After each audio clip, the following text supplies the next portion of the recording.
The criticism of Chelsea, of course, over the last few seasons is their inability to find the back of the net. What they've done is just buy everyone now and hope that somehow it's going to work out in the final third. We've talked a lot, obviously, about the signing of Delap. Well, you can add now Joao Pedro, the latest name of squad members amongst Chelsea. Jamie Gittins, of course, joined as well. These are all according to reports that these are going to be a done deal. Mario is with us. Mark Ogden as well. Mark, what the heck is going on at Chelsea?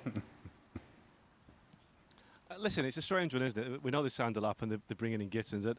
This one just seems to be a case of, well, Newcastle want him, so let's go and sign him to stop a Premier League rival getting him. There doesn't seem to be any logic to it. It seems to be a case of let's just get as many players as possible and try and find a way to play them. But they must have about 8, 9, 10 forwards right now. And, I think Delap's a decent forward, but I think the rest of them, I'm not too sure they're going to make them any better. For those who haven't seen him play at Brighton, where's his best position? What does he offer, Mark? And is he worth this money?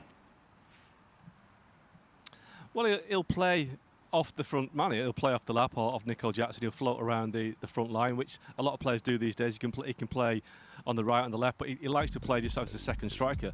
He's a decent player. He's got a lot about him. He's got a lot of tenacity. He developed Brighton last season.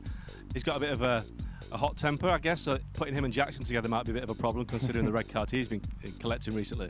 But he's a good player, but I don't know if he's the sort of player that will take Chelsea from where they are to where they need to be. But again, it's just a case of signing a player that other clubs want and try to find a way for the coach to fit them in. But he's a decent forward. There's no doubt about that. But again, I'm not quite sure that he's the guy that's going to take them to winning the Premier League, for instance. And that is the problem, isn't it, Mario? If I'm a Chelsea fan watching this, I'm thinking, right, we've brought another attacker who's a 6 or 7 out of 10. Yeah, it makes me question about the situation, like what Mark said.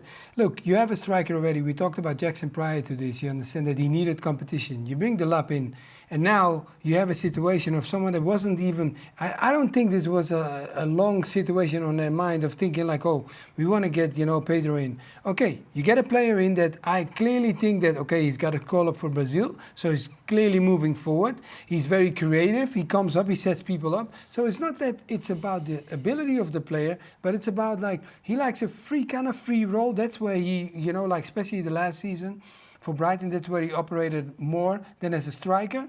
But who else plays there for Chelsea? That's Palmer.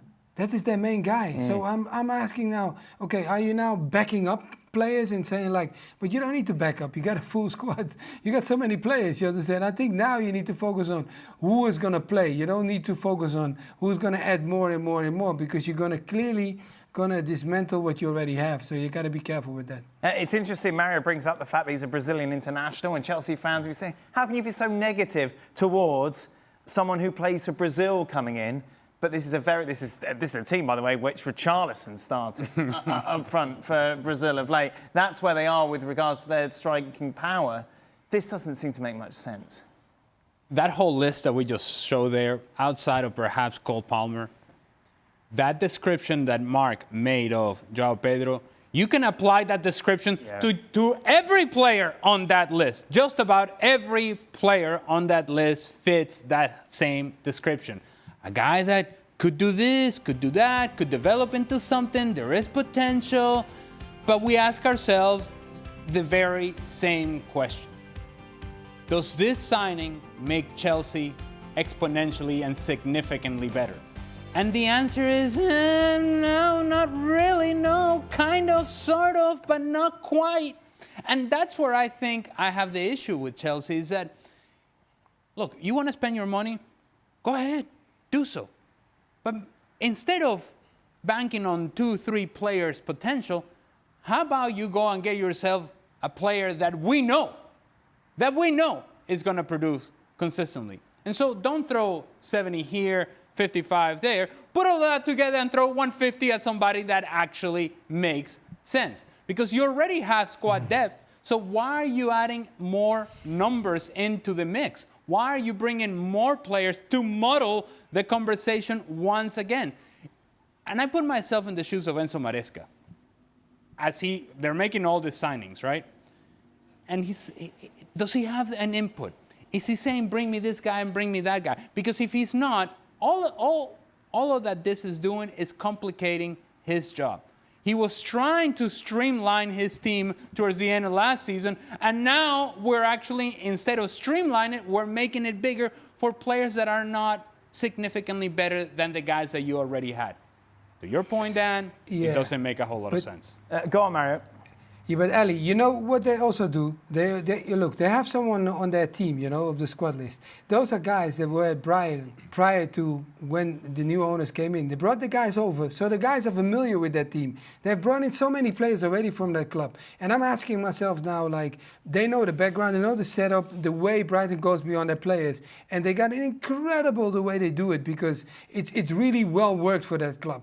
But now I have a question, like, you cannot tell me that, you want to tell me now half of the squad of Brighton now has to go to Chelsea? That's the question that a lot of the guys have to answer now, because they have like, 5 or 4 players they took already from them, and some worked out well, and some, you know, you just waiting and see, and that is not a good thing. Here's the other thing, Dan. All these long-term contracts. You're signing this deal for 7 years. Yep. So you're tying yourself up. If for a squad player, not a guy who's going to start and score a bunch of goals for you, a guy that may start and could score a few goals for you, but not players that are taking you to a different level entirely. And so it just, I don't know exactly what the game plan here is for Chelsea. It's certainly different. We can say that. It's different than what we're used to. Maybe it's going to end up working out in the end, but it doesn't seem like it. And Mark, what are they going to do with everyone? They can't keep everybody, surely. Well, no, they can't. Last season, we know what Maresca did. He got rid of people like Chilwell and Sterling and told them they weren't going to play, and then he played the rest of them in the Conference League. But you can't do that this season. You can't have a Champions League squad and a Premier League squad, because your senior players will want to play in both competitions. So they'll have to move some players on.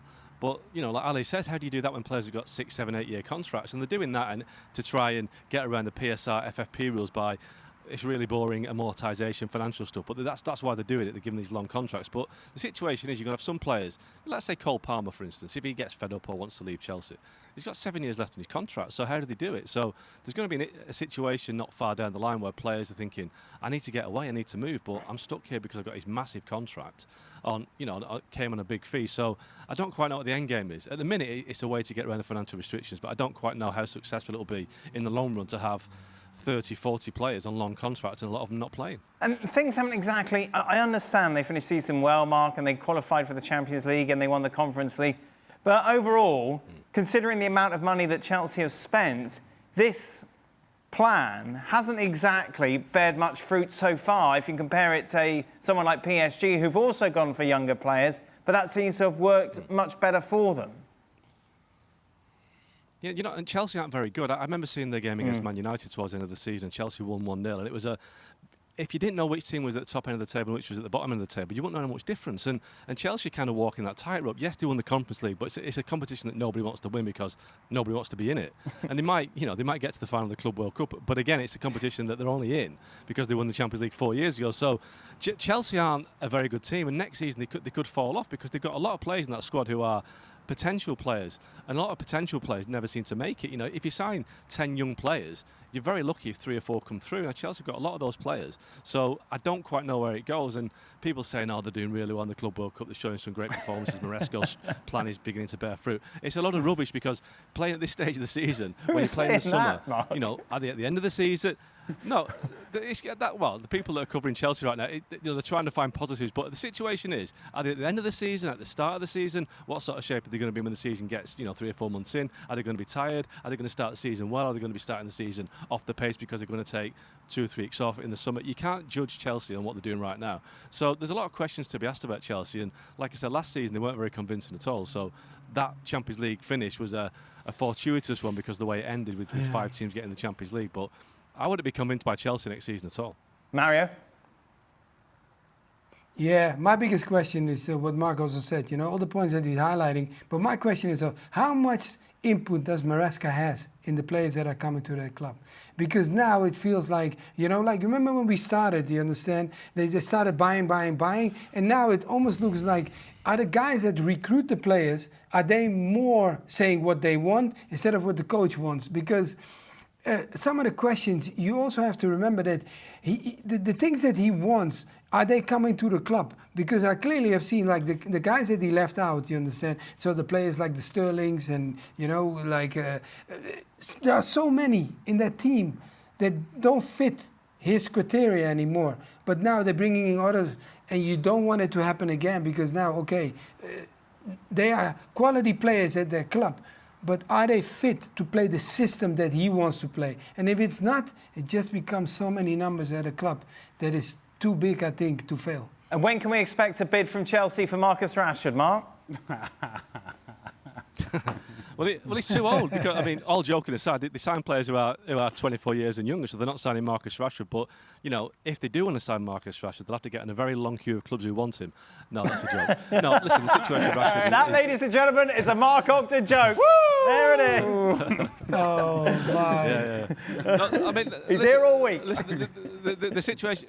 Yeah, after 2 weeks, yeah. The situation with Rashford is that he'll be back at Man United next week because obviously Aston Villa didn't want to take him on permanently. We knew that was going to happen, but they confirmed that this week that they won't trigger the £40 million deal to sign him. Why would they? He scored, I think, 2 Premier League goals. So the reality is that he'll be back at Man United next week, pre-season training. Now the question we don't have an answer to yet is, will he be allowed to train with the first team? Will Ruben Amorim have him with the squad, or will he be cast aside and forced to train with the kids and say, you're not coming on the summer tour? I think it's going to be the latter. I don't think Amorim wants him around the squad. So you're going to have this long, drawn-out situation whereby United want to get rid of him, he wants to leave, but there's nobody that really wants him because he's on massive, massive money, 3 years left on a contract worth over £300,000 a week. He's not earning it.